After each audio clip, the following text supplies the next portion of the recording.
Hello and welcome to realtalk.com as we interview author Takuan Amaru and his book Gaikokujin-the Story, parts 1 and part 2. We're lucky to have Tak with us right now. How you doing, Tak? I'm doing great, and the pleasure is all mine to be here. Thank Great, you for having me. great.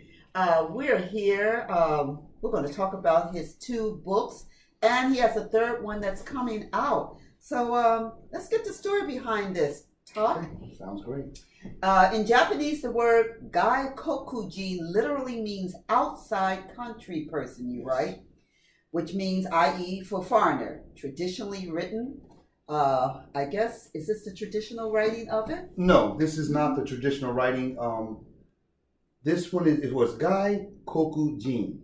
The traditional writing would replace this one for the character for country. I see. However, this character, which means black, and the character for country, they are both pronounced as koku. Okay. So I've coined a phrase that kind of relates to my own story. Right. Not only my story, but that's a big part of it. But yeah, it's Gaikokujin, so it's the same as here, Gaikokujin, the story, which is the title for all 3 books. So you can see this is book 2. And so you can see it's the same picture. Right. However, this one's green, book 2 is black.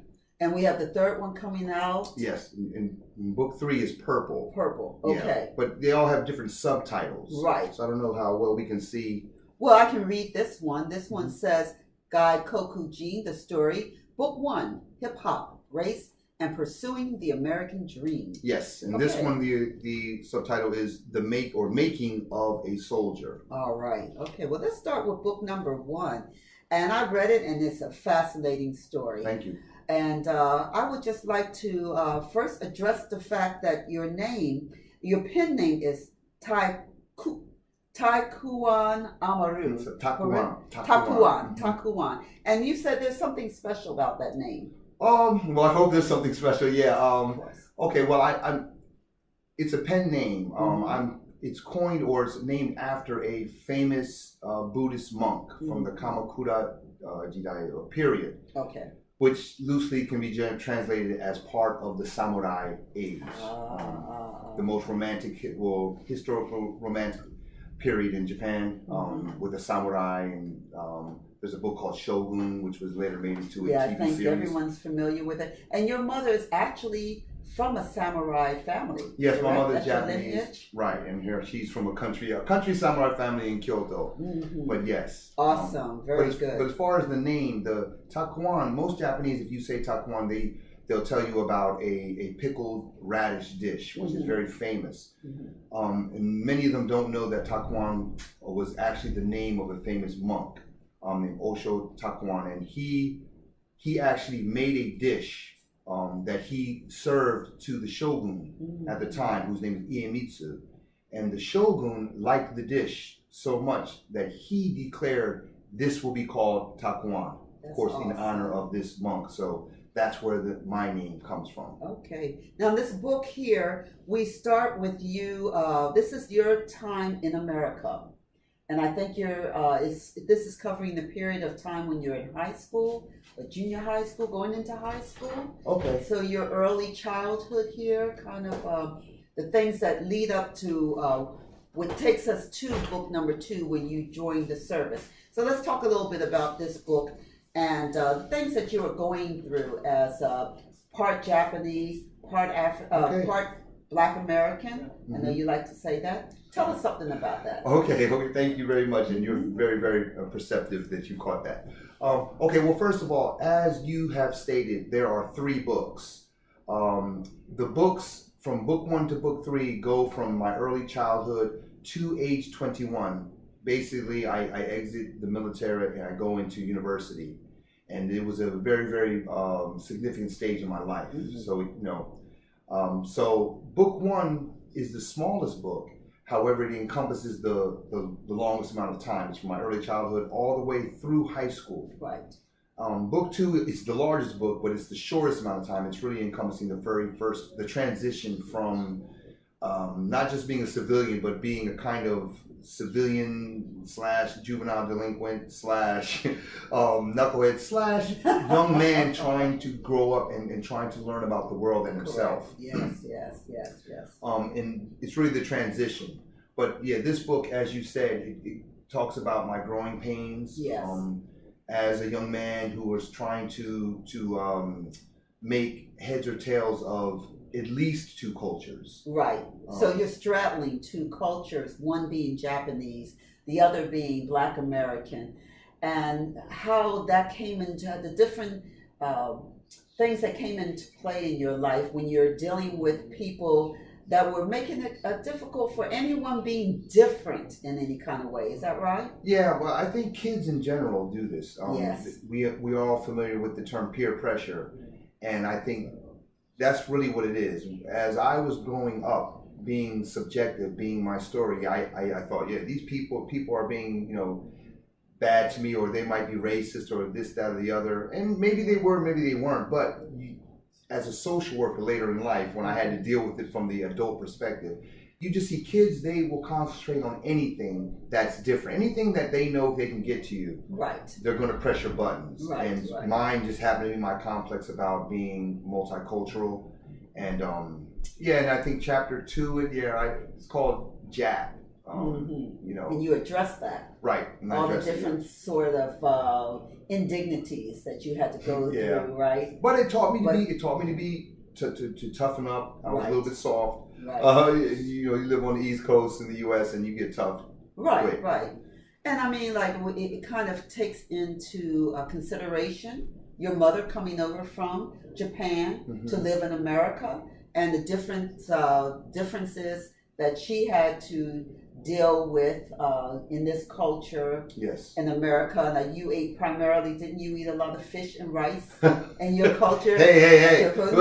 No, I mean, that's a good thing, but I mean, like, these are the small differences that kids may be picked up on, that, what's different in my life than is different in his life. Yeah. Right? Food was food huge. is always something. Yeah.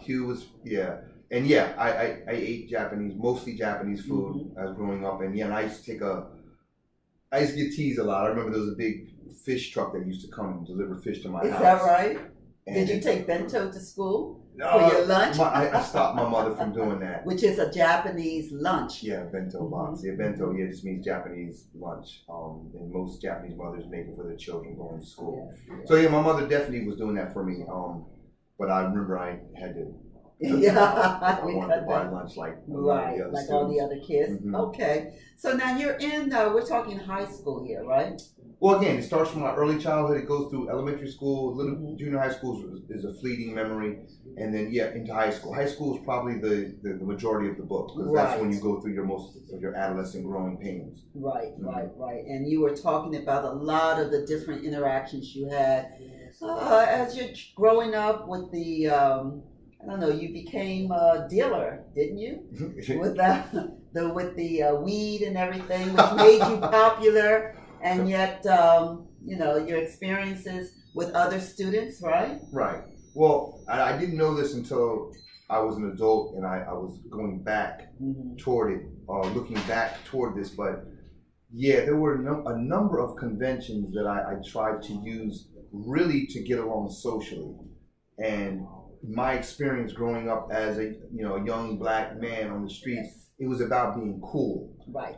Being accepted, fitting in. Yeah, and they say thug life is even kind of old nowadays. Popularized mostly by Tupac Shakur in the late '90s or mid '90s, I should say, early to mid '90s. But when we were growing up, we called it being down by law. Right. You got to be down by law, and to be down by law, you had to be like thugged out. You had to be an athlete, or you had to be some kind of singer, entertainer, and that's pretty much the. Can you open that door? Can you open that door? Can you You were pretty much you were also an athlete while you were in school, and that's right? what I was getting at. But being an athlete and all of the street entrepreneurial activities I participated in, they were only vehicles for me to be accepted socially. Right. That's what I believed at that time, right or wrong. And a lot of kids are that way now. Of course. Like girls who might give their bodies up and do things, they think this is what I have to do to be accepted. And being accepted is the only thing that's important. Typical peer pressure, Right. you say? Typical, 13, 14, your teenage type. Right. Yeah. Yeah. So that's what I did those things. I didn't make any money. But they definitely boosted me to a place in my mind where I was accepted, I was cool, right, and that's what I was trying to achieve. Okay. So as you went through, you're going through life, you have your experiences, you're getting near the end here, you're about to graduate when you decide you're going to go into the military. Is that right? What made you decide to do that? No? Okay, thank you for asking. That's a great question. When I was younger, especially like in my younger years, I was ahead of the kids in my class academically. So I was always the kid that was forecasted to get a scholarship, academic. And I put that in my back pocket, and I thought it was, I took it for granted. Right. Not realizing by the time we got to high school, I wasn't ahead of anyone anymore because I was playing around, I was joking. Okay. And so I lost that. I didn't really have, I had schools talking to me like in my 10th grade year because I was still scoring high, I was doing these things. And I was playing sports, so I just thought I would have a scholarship one of those two ways, right? As if, anyway. And I got to be a senior, and it was, my junior year, I was pretty much a full-fledged knucklehead. Okay. And so I had no scholarship offers, no nothing. Yes. But what I did have was a father that said, when you graduate from here, you're going to leave here. You're going to do something, but you're going to leave here, right? Yeah, not even going to do something. You're going to leave this house. You know what you're going to do. But you up out of here. And I knew that was a time limit. So as I was marching down, getting closer to graduation, I even tried to con my way into college at one point. What do you mean by con? Well, kids growing up, and I talk about this a lot in book one, we call it get over. We call it getting over on people. And so there was a number of ways to try to get more than your fair share, get over like a fat rat. Right. And I actually visited colleges not knowing anything about what was going on and talked to counselors, talked about scholars, and actually had some people believing I was somebody that I wasn't. But yeah, I spent a whole month and a half visiting colleges when I was a senior on these kind of fake tours. What made you decide the military was the route? Was it because your father was also in the military? Well, no, because my options were limited. They were, as an 18-year-old kid who didn't know anything about the world, was pretending to know stuff, like, I know, I got it. But yeah, when that date starts coming up, you have to do something. Yeah, because I know whatever, I can rationalize all I want, but my father is very real. Okay. And he's very, very honest. And I knew I was not going to be living in that home. I made a decision. I joined the military. I hated the military, all in all. But you were very good at it. No, it was the best thing that I could have. It was the best. I say it in the book. I couldn't have spent my time any more constructively than doing that. Some guys, a lot of guys I know went to jail at some point in their lives. Usually it happens right when they get out of school. I can say that I was able to forego that period of my time by doing time in the military. Right. But the difference was when I came out, I'm looked at as somebody positive, whereas if you come out after serving time, you can get a job. Right. I came out and people looked at me like, you were in the military, So that was a good thing. Okay. Your beginning book is the smallest of the two that we see right now. But this lays the groundwork as to your cultural background, the things that you went through as a child, straddling two societies, Japanese and American, right? And then from there, we go into your 21-year age. This one is again high school, so around 18 it stops. This is like 18 to like 19-ish. Yeah, and then maybe the last book is the last year and a half to 21, maybe 2 years. And all along, you are very much aware of the cultural differences that you were facing as a mixed race child, right? Right. How was your mother? How did she do in America? She came over from Japan, right? And from my understanding of what you said, she had some difficulties with her family accepting the fact that she did marry an American. Yes. Okay, thank you for the question. My grandparents, who I never got to meet, they were, from what I hear, they're very, very old school, and they're very traditional. And again, my mother, from what she's told me, came from a conceited, very conceited, she uses the word conceited, samurai family. So they had money prior to the war, World War II, and then they lost it all. But at that time, in any country that has a caste system, it's about the caste. So she used to say that if when she married outside of the caste, that's the same as you're turning your back on your people. So you get kicked out. And I think you mentioned to me it didn't matter if it was a foreigner or if it was a low status Japanese man. The reaction would have been the same. And a lot of people always say black or white. No, black or white didn't matter. I mean, in fact, white was probably worse because white people at the time were the symbol of the people who dropped the bombs on Japan. Hiroshima. Nagasaki. So, but according to my mother, she would say white or black didn't matter. If it had been a low class Japanese man, it would have been the same. And true to his word, my mother was one. She was the only girl in 7 brothers. 7 brothers. That is something. And she said that she only saw her father only yelled at her 2 times in her life, and one was a time I'm not going to tell you what it is because I write about it in the book. And the next time was when she told him that she was going to marry my father, and he turned his back on her and never spoke to her again. Never spoke to her again. That's really something. And so from then on, your father being a military man, you went to many different places, right? You lived in the Philippines. We did. He did and we did. Right. And then you tell me there's a point in your life with your father, you didn't know where he was because it was the Vietnam War. Right. Tell us about that. Okay. All right. When I was born, my father, his squadron, whatever, they, this is prior to the internet, and phones weren't even that great. Right? We're talking about like late 60s. And so they, during his time in the Vietnam War, my mother didn't hear from him. And actually she got word that his squadron had been attacked, and that I think they took a high casualty total. And so she thought he was dead. And so it had been at least 6 months, and so they were actually making arrangements for me to live with a different family.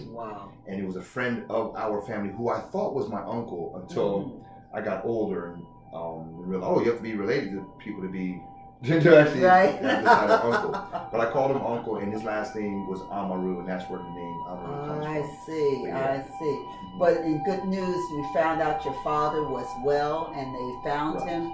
And he came home, and you all ended up in what part of the U.S.?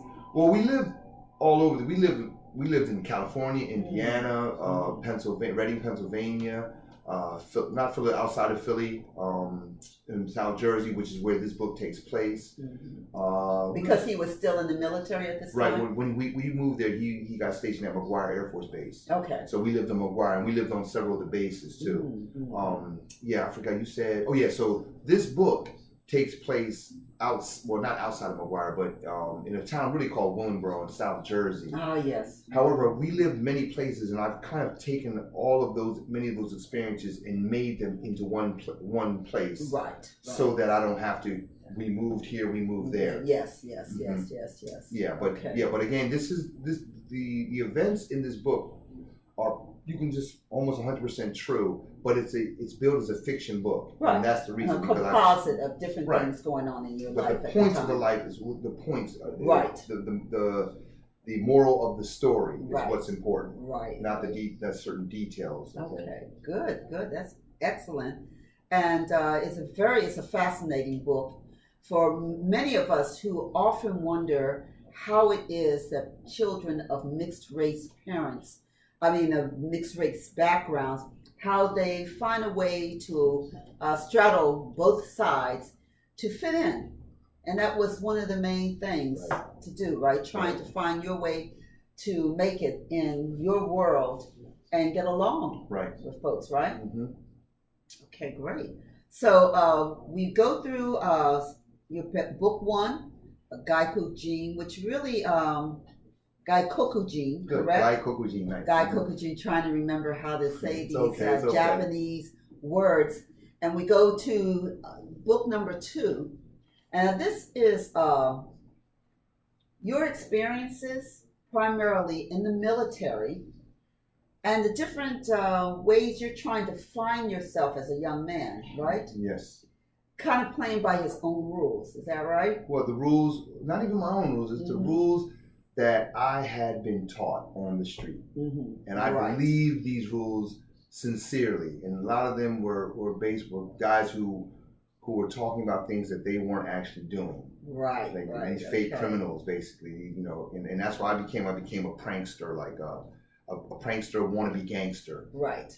And I think there's you can see a lot of that in the juvenile system today.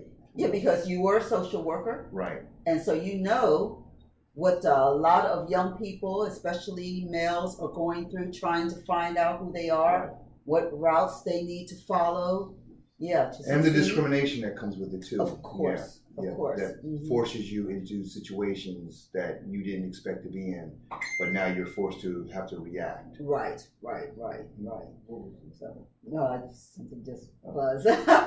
So, this is going through your, how many tours did you do in the military? Well, I had a 3-year enlistment. Okay, that's how it goes. And I ended up getting out 3 months early because I requested to get out so I could, which is a very rare thing to have approved, but that was a part of the story that, you got to read about, but it's...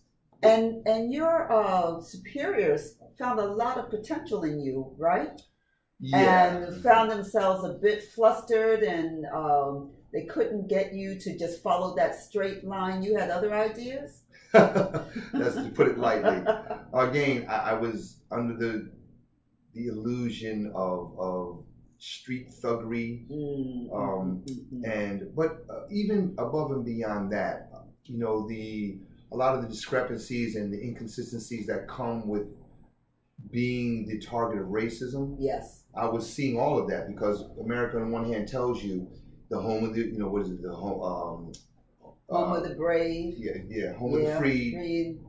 What was it? Land of the free, home of the brave. There you go. And you know, like again, I took all these things seriously, but I was clearly seeing racism or discrimination, and I would call it out. And you know, they don't expect people like a private in the military to be so outspoken, but I would say things. I'm like, well, I don't think this is consistent, and you need to be quiet. But certain things were always I talk about this entity called the Beast. Yes. And the Beast looked out for me. I mean, I used to do things that should have gotten me, if not kicked out of the Army, if not arrested, at least kicked out of the Army, or at least demoted. Is that right? But none of these things happened to me, not because I was so smart, but at the time, being an egotistical youth, if you asked me, that's right, they can't deal with me, you know. But looking back as an adult writing, you're like, something was consistently interceding on my behalf. You believe that, right? Well, it's not even whether I believe it or not. It's proof of the pudding. It's like lightning doesn't strike in the same place, they say twice, but the lightning was striking over and over and over and over again. It was like that one exception, that one little, and somehow I would qualify. And there was people around me that looked at me like, how is he doing this? Right. But I wasn't doing anything. Right. Except just being protected. Yes. And it allowed me to see, and that's one of the reasons why I wrote the book, because of some of the insights that I was able to gain. I think that I have an obligation to let people know what they are. This was a story that you felt had to be written. Right. Again, this wasn't the book that I was trying to write. Right. In the beginning, but it's the book that came out. And I'm really just glad in a couple of weeks I'll finish the last proofread of book 3 and really be done with this. I'm really just looking forward to being finished and getting on to the next work. And on book 2 here, you say that we follow Takuan on his journey into basic training. Still black and blue from the fight with his father, his get-over mentality is instantly put to the test when he meets his new government-issued father, which is the U.S. Army drill sergeant. In such a stressful environment, Tak's depression from being away from Asia begins to mount. Does he have what it takes to become a soldier? What do you think? Did you answer that question? Oh yeah, definitely answered the question. Just Asia. For those of you that haven't read book one, Asia is the name of my girlfriend. It's not the continent Asia. Right. At the time. But yeah, so again, the government issued father. I was having problems like a lot of young men do with their father. Either he's there or he's not there. But a lot of, especially black men, there's a challenge there that I think most people can relate to, either personally or someone in your family, or it's just a common rivalry. Right. Correct. So I took that same mentality, that same complex, and when I went in the military, then you have this drill sergeant, this imposing figure, male figure, coming down on you, and he was like my enemy, and I treated him that way, and I had learned a lot of things, just being crafty, kids study their parents. Right. And, but also finding he was a friend? Okay, well, what happened was, again, a strange turn of events. When you go in the military, you'll find, and especially in the beginning, there's a mix of people, international, right? The black sergeants talk to the black kids. The white sergeants don't really talk. They do. They don't want to make it seem like they're afraid, but they know in their training, they know they don't understand these people. And everybody's coming from a different walk in life. So until you get them on the same sheet, you don't know what they're going to do. Right. So the black people understand the black people. Right. The white people understand the white people, right? So in my platoon, there was 2 white drill sergeants and 1 black one. But the black drill sergeant was always the one on me, right? A couple weeks into training, his father died, passed away. He had to leave. And so he was going for most of our training. So they didn't replace him. So there was only 2 Caucasian drill sergeants. And these guys, one of them, they couldn't see my potential. All they saw was a little wise kid who was a delinquent, and I can't blame him.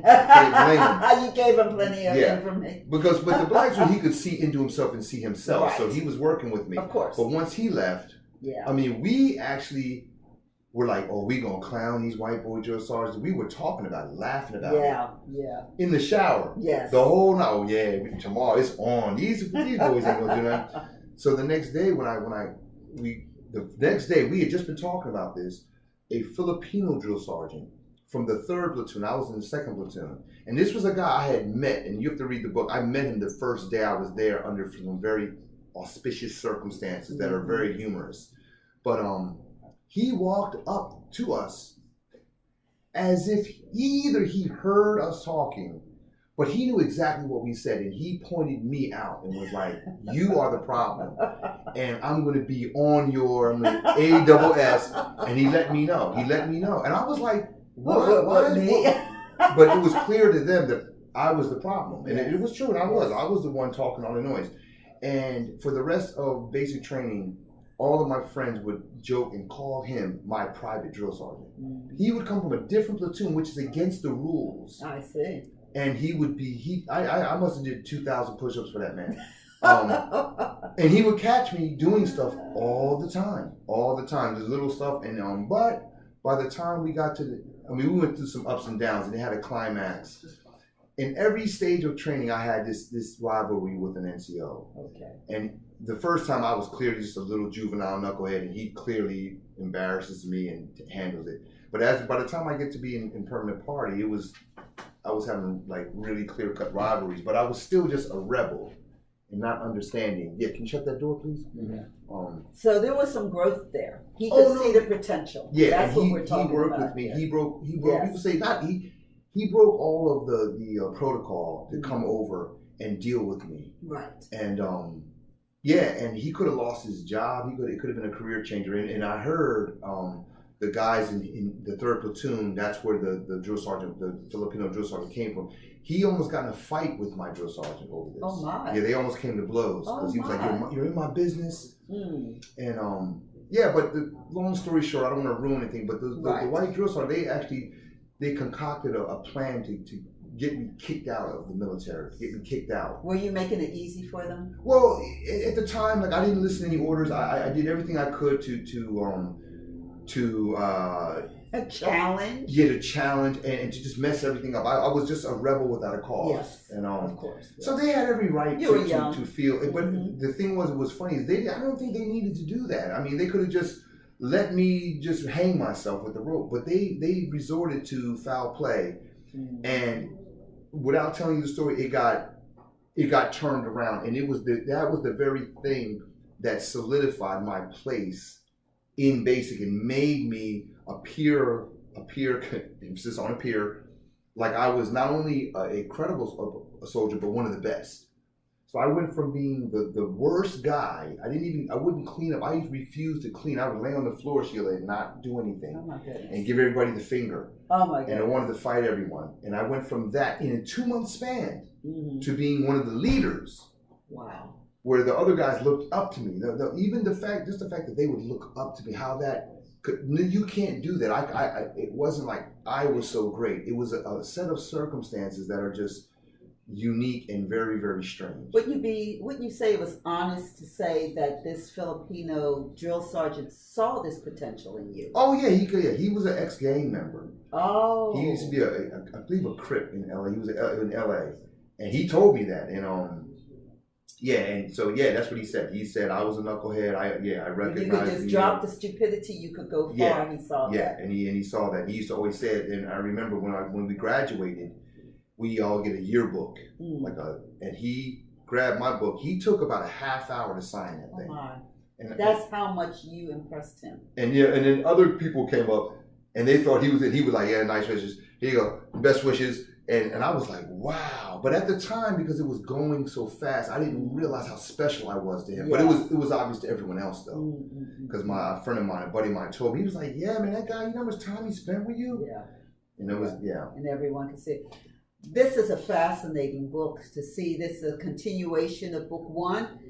I can't wait to see what's going to be said in book 3, which is due out when, Todd? In February of 2018. In 2018, February, by the end of February. And it will talk about when you're out of the military and as you go into civilian life? Well, what it does is that in book 2, I make the transition to becoming a soldier, but I'm still haven't made a transition to becoming a human. Okay. In terms, I had a lot of these street tendencies, and I was still breaking the law to a very high degree. And I hit rock bottom. And I realized that I was in a place where I needed God. That's why the title of the book is dealing with Christ consciousness. Is that the 3rd book? Yeah. Okay. Yeah, Search of Christ consciousness. And so the book starts, the very first pages, I walk into a church. Now, there was these 2 gentlemen, I want to say, 2 young brothers when I was in Fort Bragg, and these guys were young and they were both from the city. They could talk that street talk, but they were very upstanding young men. And as a younger man, I looked up to them because they had things that I wanted to achieve and I didn't know how to do it. Right. And what I was impressed about the most about them was, again, they knew how to talk to me as a street guy. But they also could talk to white people. They could speak intellectually without sounding like a sellout. Right. They were strong men. And everyone respected them no matter where they went. And that's what I noticed. Okay. Because, I'm looking at you want respect. Young kids are always talking about, you respect. And that's what they want. And I was like, why people respect them? Yeah. They don't play them. They don't talk to them, talk down to them, treat them like they're So they had talked to me about, accepting Jesus, but I thought the whole thing was corny. So I didn't do it. But what it was is, even when I hit rock bottom, it wasn't so much about Christianity. It could have been Islam, it could have been Buddhism, but I was attracted to these 2 young gentlemen. So when I hit rock bottom, I just remembered them, and I went and seeked them out. Right. And they were at a certain church, so I ended up joining that church. And I was a member of that church for 2 years. Is that right? Yeah. And at the time, I was so too subjective to see what was going on. I didn't know that it was just because of them. Right. Like I thought I respected the pastor, and I did until he started trying to get money out of me, right? But I don't want to ruin it. But but I learned a lot, and these guys they basically raised me. That's awesome. Yeah, they raised me, and like if anything, Yeah, their names are Kurt and John in the book, but the real names is John and Carl. John and Carl, peace out, respect, love you brothers, and I gotta send you a book. I'm sure they're looking forward to that. Especially That'd be book 3. wonderful. If they don't read anything else, yes, I've spoken to them since in the last couple years, which was a 20-year layoff of not speaking to either of them. So that was strange, and just really want to let them know. I don't think they really know the kind of impact that they had on certain people. I think they would appreciate this. Yeah, even when I spoke to them, I don't think I really explained it well. But they were very amazing. 2 of the most amazing human beings that I've ever seen or met or anywhere. I put them right on anybody you see is great. Like these guys they were like walking on water. Wow, these guys. That is so nice to hear that they had this kind of influence on you, some kind of an impact that made you consider, look at life a little bit differently. Oh no, not a little differently. Very 180-degree turn. Around. Yeah, especially beyond not being a criminal. I thought I was going to be a criminal. You really did. Yeah, we used to talk about it. You strike me as being highly intelligent. Criminals are very intelligent people. That's true. But you did seem to have a bit of common sense. Well, now I know you later, so yes. But for kids who grew up on the street, you got to think they don't see anybody who's. I mean, in some cases, they don't see law-abiding people who have power. I see. They see people who work in menial jobs, and they're not. And you got to think, you have a drug dealer or a pimp, and this guy is on the street. He has money. He has girls. And he controls that situation. Right. And even here in Japan, when I talk to certain foreigners who have children, and they're asking me about it, I said, see, the thing you don't understand is your child is looking and he sees that you don't have any power in the society. I see. And that can lead them to not looking up to you, but looking up to someone else. Right? So you have to, whatever you do in this society, you have to weld a place where you're controlling what's going on in your, it's okay. Yeah. In your I was looking for a shoe. In your era. I figured that's what you're doing. And it's about power, especially when you're a young man. Right. When you're a young man growing up, you're looking for power. Right. You know what I'm saying? You're going to be drawn to whatever you think has that kind of edge, that kind of respect. Right. And for me, and for a lot of kids, if you grow up in a impoverished situation, I didn't grow up in a poor situation, but if you're black, I would go and visit. So you think you live in the suburbs, when you go visit the projects, and correct. You're going there. Definitely. Yeah. But the guy on the street who's running things is who? The guy who sells drugs, or the guy, or even if the guy who can just fight real good. Right. Yeah, but he has power. Or athletes. When I was real young, if you had game, playing ball, when you walked around, people were like, yo, what's up? Right. When I started having game, I walked around people, yo, Todd, what's up? What's up? You like, and that's what you like. Right. Became important to you as life went on to find this other side of yourself. Is that right? Well, yeah. Your Japanese side. Okay, well, even that. Well, as a child growing up, I always talked about Japan because I knew Japan less than my siblings because they're older than me. So when we left Japan, I don't remember it. Like I have mixed memories of different places. And so even some of my earliest memories, my sister, and they'll tell you, like, I've always talked about going to Japan. And I used to even ask my mother before I knew, why don't we go back to Japan? And she used to always tell me, there's no way you could live in Japan. I see. And so that was a challenge to you, because you strike me as a type of man that tell me I can't do something, I'm going to do it. Yeah. Well, again, that one guy, Kurt, like Kurt in the book, Carl in real life, he told me that the gift that I have from God is determination. He said, my gift from the Spirit is determination. He said, once you set your sights on something, like, I'll knock down a wall to get there, right. And and so I think that was part of it. But I just always I think people ask me, why do you live in Japan? I feel like I was called to Japan. That other side of you, because it's very much a part of your life as your American part. No doubt about it. Yeah. So. And also another thing is when I was growing up, being so-called mixed was shunned. It was something that was taboo. It was something funny. It was weird. I was strange. I got joked on. I got called Jap and nigga. You know what I'm saying? Of course. And but now it's chic. You know, now it's something to be, I don't know, maybe exploited, because it is fascinating. As I talk to you, I'm always find it very interesting what you have to say about your life, and how you're straddling the two cultures, okay. and how you decided to come over to this one, which you really, I mean, you had your mother, but you didn't know that much about this culture, but you were Right. determined to find out about it. Right. Every child is on a search and a quest to find themselves. And you do that a lot through your ancestors, through your culture. Right. And yeah, so I'm no different in that way. Okay. But yeah, so if you look at book 3, I'm pretty much going to go into the spiritual side.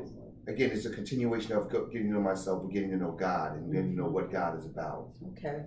And how you decided to come to Japan Right. and Well, make a no, life Japan is not in the book, again, because it's 21. not?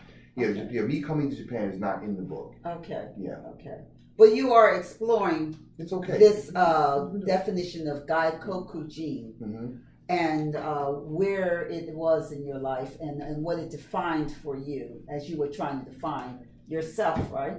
Mm-hmm. Because it means foreigner, but I got it. you know, yeah, I mean, I'm saying from my perspective as an outsider and seeing you as African American, I find it fascinating. I want to know how this came about, the full circle that you came through to decide where your life was going to go with this. Okay, well, again, if you look at it again, it's like, you know, outside black man or black person, I should say. So it's like Right. a black person on the outside. Mm-hmm. So that can be looked at as something that's cold or lonely, but also it has the aspect of objectivity. So I'm able to look back and see my life in an objective view. Right. But all 3 books are an exploration or a celebration of that. But yeah, but again, it can be looked at from a kind of a, you know, a depressing point. I'm kind of alone, but also it's also the ability to be outside of the matrix too. Right. So there's a lot of things. Of course, yeah. And I think it's very, very telling of the experiences, especially as an African American man that's going abroad to find his roots, not from what we usually think of Africa and all, but from other places that we also have roots in, and yours being Japan. Right. And how you came into the culture, know the language, teaching the language, teaching others about your part of it, and your parents' involvement with how they got together and developed this relationship Right. that Right. brought you about. Right. So Yeah, all of that is pretty much covered. Yeah. I recommend these books, especially his 3rd book.